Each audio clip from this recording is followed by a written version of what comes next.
What's the secret to living a long and healthful life? That's a question that's been asked for generations. One thing we discovered through our travels at Michigan Magazine, if we have a question about these mysteries in life, we should visit those who may have a pretty good insight or a strong opinion on the subject. The past few years, we've been coming across Michiganders who have crossed that centurion line, living to be over 100 years old. What's the secret to living not only past 100, but also living to be over 100 and maintaining a vital and influential life? Well, when we started asking more specific questions on the subject, we found we didn't have to go very far from our Michigan Magazine headquarters. Our journey today takes us to Tawas City, to the area's Seventh-day Adventist Church, where we would spend the Sabbath morning with Hubert Pierce, who is in his 102nd year and still leading the Sabbath morning Bible study. Longevity is nothing unusual amongst Seventh-day Adventists. Recent independent studies have found the denomination to be one of the longest living segments of the world population, mostly due to their health message and their vegetarian and vegan diets and lifestyles. It's also amazing to note that Seventh-day Adventism officially began as a denomination here in Michigan, the roots forming in the Battle Creek area back in the 1800s.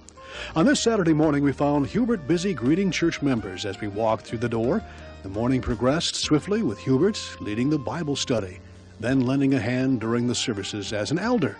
Following services, and prior to the fellowship meal, we got the chance to talk with Hubert about his life.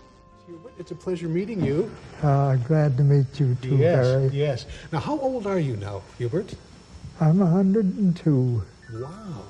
And what's so interesting about this is that you're still very active, in the church and in life in general.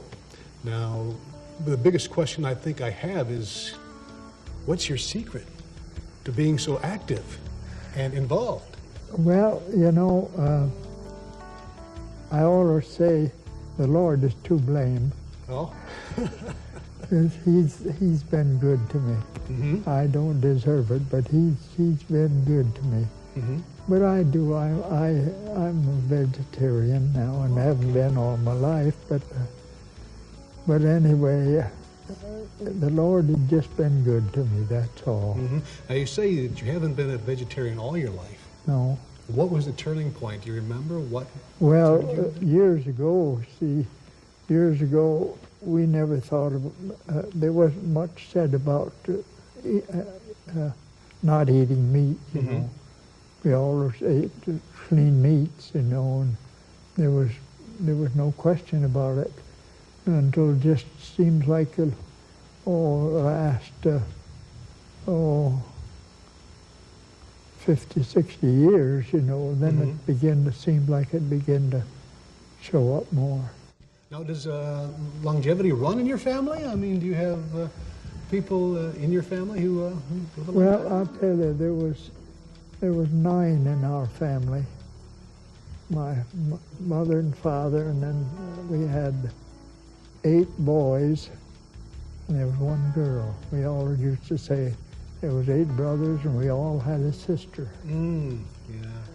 And I had 1 brother. I just lost 1 brother, You perhaps have heard of him. Was he your older brother? He was my next older than me. See, I'm the last one on the totem pole. Oh, okay. And he was next, and he lived to be 104 in about 6 months. And then I had 1 other brother that lived to be 96, and 1 brother that lived 90 years old. And all of the rest of them were all down the line from that, mm-hmm. in their 80s and mm-hmm. like that. My sister died young. I think she was probably in her 60s or 70s. Have you always lived in the Tawas area, or No, was your I've background? lived in the Tawas area about 33 years. Okay. And then I lived here once during the Depression for a couple of years. Mm-hmm. So about 35 years I've lived in this neighborhood. But let's go back in time. What was your profession? What did you do for a living in I your was young days? a builder. A builder, okay. Yeah, I was a builder, carpenter, and also a mason. Oh. We done mason work, and back in the older days, you done everything. You laid the foundation, you built the house, and you done the electrical work and the plumbing and everything else. Mm-hmm. Hubert's past as a carpenter and builder blended into his selfless work within the church, assisting in building churches when the need was there. Hubert told us it's one of those things that he felt made his work on earth necessary. As we visited more, we found the church was always a part of Hubert's life. He fondly reminisced with us about his earliest recollections of services being held in his home. Our church at Mile was started right in our house. Right in our house. There was itinerary preachers that come through.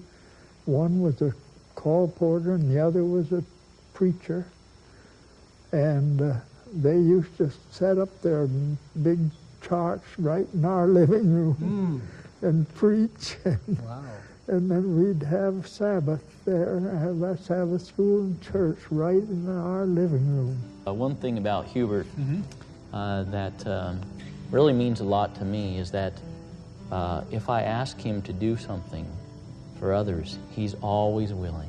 He made visits even to a nursing home here in town, and they were surprised because they thought he was supposed to be in the home, but he was living on his own, driving, you know, and Hubert's always willing to serve people. I think that adds to his longevity, his faith in God, but his willingness to serve, you know, and to be a positive attitude. He's 102 years old. He's the oldest active elder, I believe, in the North American Division, United States. Now, how long have you been in Tawas? I've been in Tawas just about, well, now I'm going on my 6th year. Okay, now what was your first impression when you saw well, did you have any first I was sort of a little surprised that he was still driving. That was a surprise. Okay. And he was 96 years old or something like that, 97. Just a youngster still, yeah. Yeah, just a youngster. And then to find out he was the head elder, I said, wow.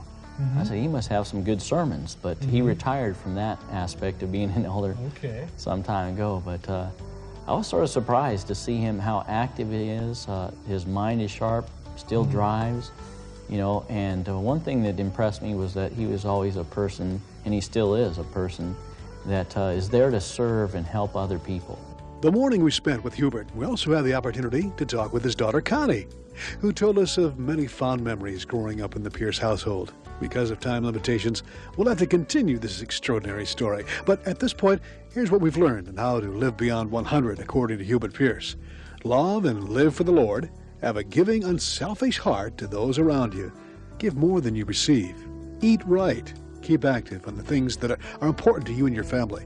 As far as eating vegetarian, we found that Hubert limited himself to 2 meals a day and enjoyed that time immensely.